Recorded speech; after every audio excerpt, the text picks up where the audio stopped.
Detik-detik penangkapan pelaku ruda paksa anak 12 tahun, sempat melawan polisi. Beredar rekaman video saat polisi menangkap Da, 23, pelaku ruda paksa terhadap bocah perempuan berusia 12 tahun di Kecamatan Gandus, Palembang. Dalam penangkapan di sebuah kontrakan di kawasan Gandus, polisi juga mengamankan barang bukti diantaranya jaket dan helm ojol yang digunakan Da saat melakukan aksi bejatnya. Kepada polisi yang membawanya ke tempat kejadian perkara, TKP. Da mengakui perbuatan itu dilakukannya di sebuah lokasi yang disebutnya milik Pak Haji. Di sini, Pak. Di belakang, Pak, ujar tersangka dalam video yang beredar, Selasa, 12 Mei 2026. Penyidik kemudian menggali lebih jauh terkait barang-barang yang digunakan saat kejadian. Da mengaku menggunakan jas hujan plastik warna hitam sebagai alas. Ini jas hujan, Pak, warna hitam, ucapnya. Dalam interogasi itu, penyidik juga menanyakan bagaimana awal pelaku membawa korban ke lokasi. Da mengaku awalnya bertemu korban saat pulang bekerja sebelum akhirnya membujuk korban ikut bersamanya.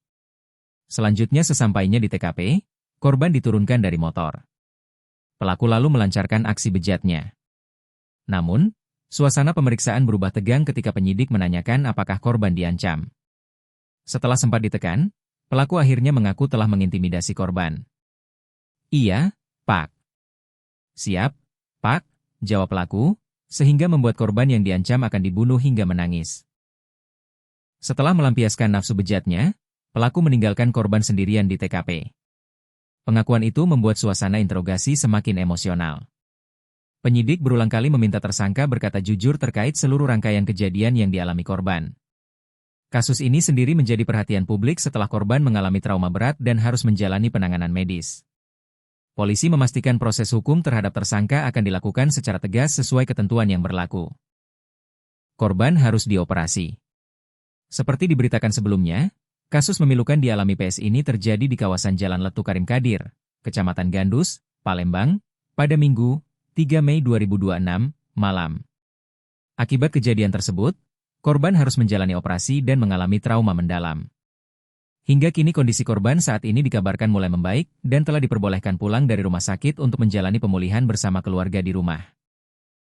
Jadi juga memastikan pendampingan psikologis terhadap korban terus dilakukan guna memulihkan trauma yang dialami anak tersebut. Pendampingan psikiater kami fasilitasi semua. Dari awal memang kami sudah berempati terhadap korban, mengingat usianya masih muda.